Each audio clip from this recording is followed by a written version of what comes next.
6-digit numbers.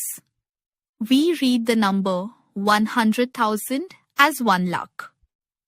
The number 100,000 is a 6-digit number, and it is the smallest 6-digit number. This number is written in place value chart as shown. How do we represent a 6-digit number on the abacus? We have seen that to represent a 5-digit number on an abacus, we need 5 spikes. It is clear that to represent a 6-digit number on an abacus, we will need 6 spikes. Therefore, the smallest 6-digit number, 100,000, is represented on the abacus as shown. Some more 6-digit numbers are shown on the abacus.